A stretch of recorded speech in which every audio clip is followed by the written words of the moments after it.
Selamat pagi, saudara-saudaraku yang terkasih dalam Yesus Kristus. Tema kita hari ini adalah penyembuh yang terluka bersama saya, Sukimans. Nats diambil dari 2 Korintus 1 ayat 3-4. Terpujilah Allah Bapa Tuhan kita Yesus Kristus, Bapa yang penuh belas kasihan dan Allah sumber segala penghiburan, yang menghibur kami dalam segala penderitaan kami, sehingga kami sanggup menghibur mereka yang berada dalam bermacam-macam penderitaan dengan penghiburan yang kami terima sendiri dari Allah. Judul ini saya dapat dari artikel Christian Lexa yang ditulis pada 15 Mei 2019.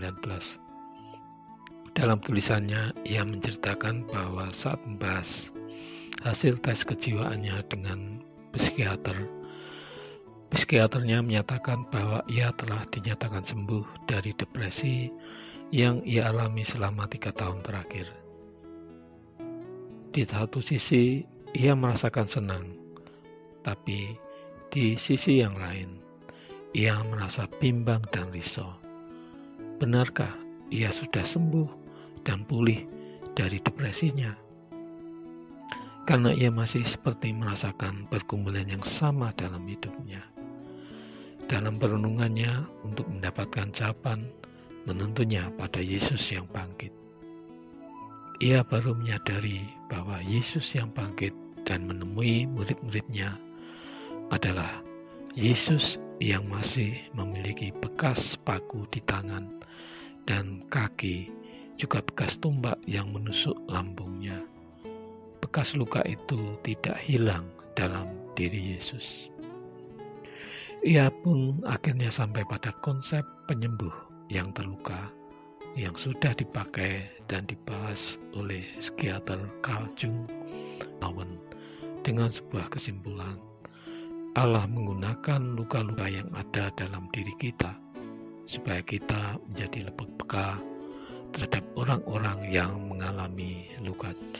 Bacaan kita hari ini menggambarkan dengan tepat konsep penyembuh yang terluka dalam diri Paulus. Dalam menjalankan pelayanannya, Paulus mengalami banyak penderitaan, kesesakan, dan kesukaran. Paulus pernah mengalami didera, dipenjara, dihina, diumpat, dianggap sebagai penipu, bahkan nyaris mati.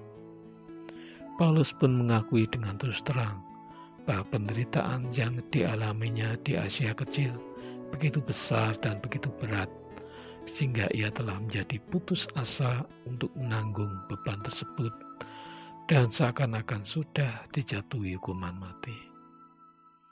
Apa yang membuat Paulus bertahan dan keluar dari situasi tersebut?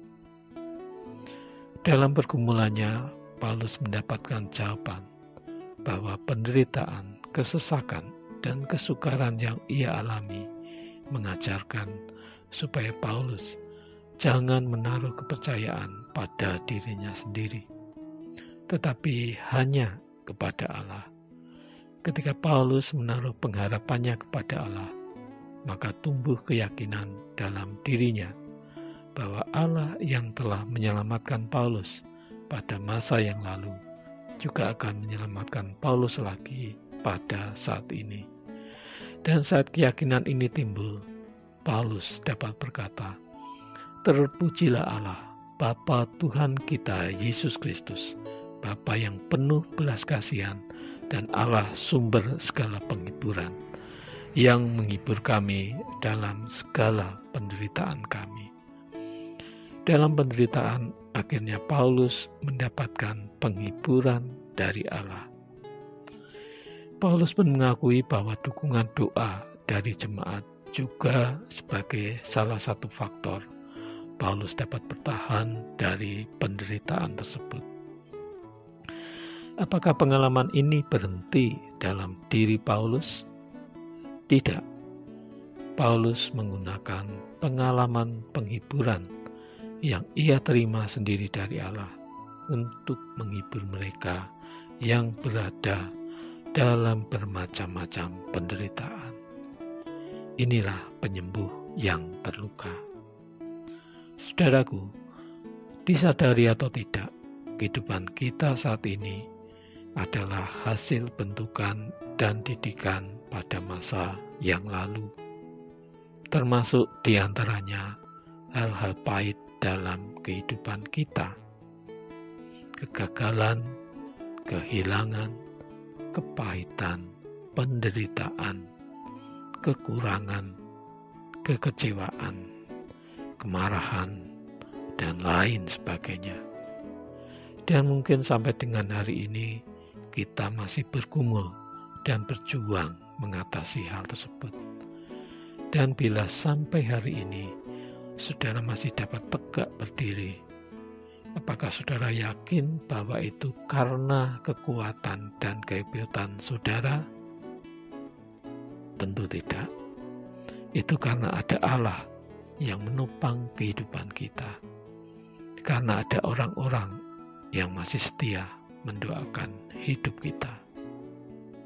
Apakah saudara mau dipakai Allah menjadi penyembuh yang terluka?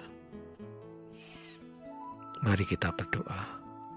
Tuhan, seringkali kelemahan dan ketidaksempurnaan kami menjadi penghalang untuk kami menjawab panggilan melayani.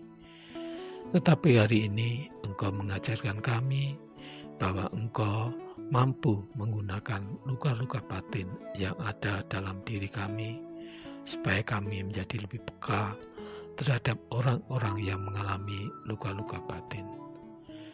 Mampukan kami untuk tidak berfokus dan terjebak pada luka-luka batin diri kami sendiri, tetapi mampukan kami untuk keluar dan melayani orang lain.